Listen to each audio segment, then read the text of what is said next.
Today is October 28th. Welcome on in to Daily Cards Live here on ClaibsOnline.com, brought to you by Munganess St. Louis Acura and Royal Banks of Missouri. I'm Joe Roderick, joined alongside by Bob Ramsey and Rammer tonight in New York. It is Game 3 of the World Series. Dodgers up in that one, 2-0, but two very exciting games to start the series as it shifts back to the East Coast. Yeah, I'll tell you what, the game one finish, those are the kinds of games that no matter for whom you root, you get chills and you're going to remember it. The Freeman walk-off grand slam, and not only that, but the comeback and the nine. I mean, just the whole setup to it was really, truly exciting. Oh yeah, and I said this last week before Game 1 of the series, and it could not have been more true watching those games all weekend. Extremely excited for both of these for this matchup, and I have zero rooting interest in it, Rammer, to where I'm watching. I mean, I'm going back and forth, and I'm watching that Game 1. Nestor Cortez comes up against Shohei. Verdugo makes the amazing catch going down the line and running into the crowd, and I'm on my feet excited about that catch, thinking this is up there with Juan Uribe going into the crowd in 2005 as far as great catches in World Series history. And then you turn right back around, and the very next pitch that he only threw 2 pitches in his outing, and had an out, intentional walk, and a home run. That's a good day of work. But then he hits the home run. I'm up on my feet again. Like, I zero rooting interest. The only rooting interest I have is I want a Game 7 in this. And after what we have seen through these first two, I really, really hope maybe I will be rooting for the Yankees tonight just to extend it. To extend it and maybe hope to solidify that 7-game series. Yeah, I'm with you. And I'm the same way. We both love the game. And I mean, as soon as Freddie made contact, I'm yelling. I was the only one home, so it didn't disturb me, but I'm just going, it's unbelievable stuff. It was really great. That, and to get down to the baseball side of things with this and looking at these two games, first off, starting pitching has been excellent on both sides so far, and we have not seen these massive bullpen games of get me 2-3 outs at a time type stuff that we saw in the divisional round and the league championship series. So that's been a lot of fun to see starters going out there and working their asses off to pitch deep into games. But I then think you can question some of the bullpen choices that are being made in this game. And I think right away at Game 1, I don't know if Aaron Boone knew that he had Tim Hill in his bullpen for that game to go out there and go to him. Not only the Freeman situation, but I'm also talking earlier in the game too against Shohei. Didn't go to him there then either. Well, that didn't burn him. This one did. When you got, I think that when you pick the guy, when you just look at the name, you go, oh yeah, I've got this guy in my holster. I can pull him like a 6-gun. But the fact that he hadn't pitched in over a month, I wouldn't have gone there for that reason. Yeah. But here's the thing you got to remember, folks. If you've got 8 guys in the bullpen, on any given day, your manager's mad at 4 or 5 of them. That's just, and so if Joe's the 6th man in my bullpen, and I don't go to, well, why didn't you go to Joe Roderick? I'm not going to come out and say, because I don't trust Joe Roderick. I don't trust him. And if I don't trust you, how can I, in good conscience, go to you in a big situation? So I think that's the sort of decision-making that messed up Boone. He went to a guy that hadn't pitched in over a month because he didn't trust other people. Yeah, and on the other side too, Dave Roberts going to is it Gratol in the Game 1, the hard throwing, the big right-hander that they went to. I mean, that's another guy. He hadn't pitched. The last time he pitched was September 24th, and you throw him out there in that situation on October 25th. So he went 32 days without pitching in a game. and another one. That's game one of your World Series. That's those are the guys you're going to in game one of the World Series. Those are the things you better hope they work out. Otherwise, guys like us and even national guys are going to be all over you. Yeah.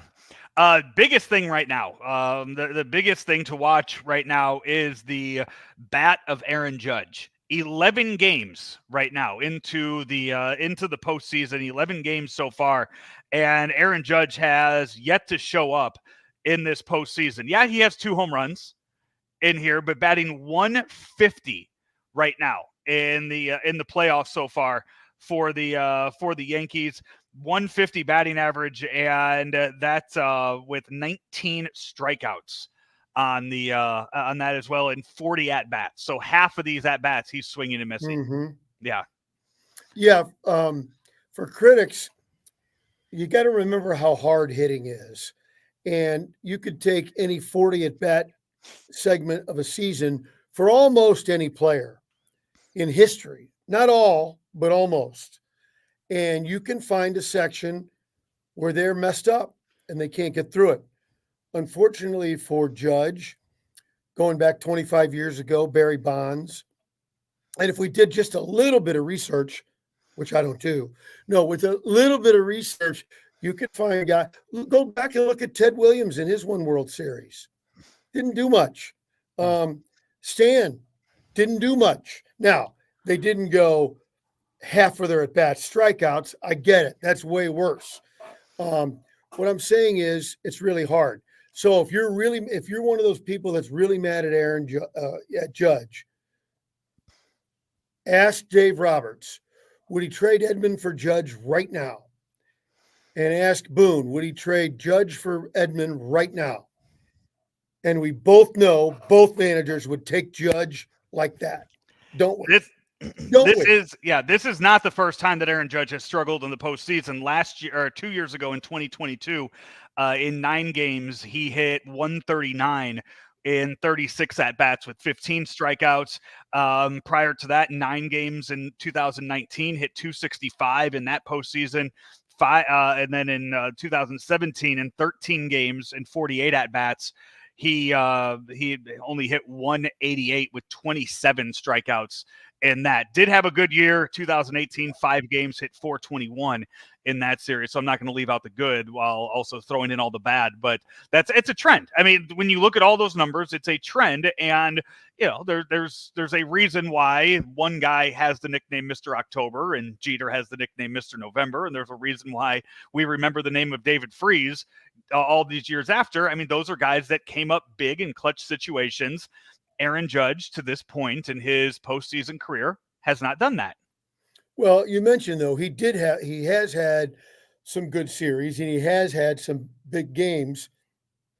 My point is, you go throughout history and you'll find truly great Hall of Fame players that will have some poor postseason numbers.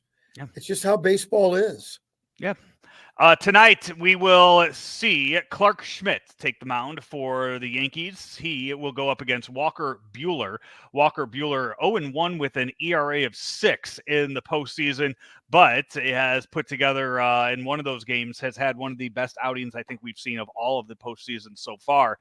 But Walker Buehler gets the ball tonight for the Dodgers. No Dodger lineup as of yet. The Yankees lineup is out, though. We'll go with Gleyber Torres at second base, Juan Soto in right, Aaron Judge in center, Giancarlo Stanton DHing, Jazz Chisholm at third, Anthony Volpe at short, Anthony Rizzo at first, Jose Trevino behind the plate, and Alex Verdugo is in left field, batting ninth for the Yankees. All reports so far say that Shohei Ohtani will be in the lineup. He left game 2 early, but yeah, it does look like Shohei will be in the lineup tonight for the Dodgers. Coming from a guy's head shoulder problems, especially since it's not his lead shoulder, that he, if it was his lead shoulder, I'd be a little more concerned because of follow through. But because it's not, I'm not as concerned, and I think he'll probably be fine. Yeah, day off, and the the reports, like I said, so far nothing seems too out of the For instance, question. give me an example. Let's do a little. Yeah. We have visuals here. Okay. Well, I just had my left shoulder replaced. I'm a right-handed hitter. Okay. Let me rephrase that. Right-handed batter. Okay. And so that's it. I can't go past that right now. Yeah. Now, if I'm left-handed, now same shoulder, right? But because you can let that hand go and come all the way through. So that's why theoretically it shouldn't bother Ohtani. The only thing that would, though, is changing your swing to that extent. He has a vicious swing. That the bat head, I haven't seen numbers on it, but just watching it with the naked eye, his bat head comes through the zone at speeds.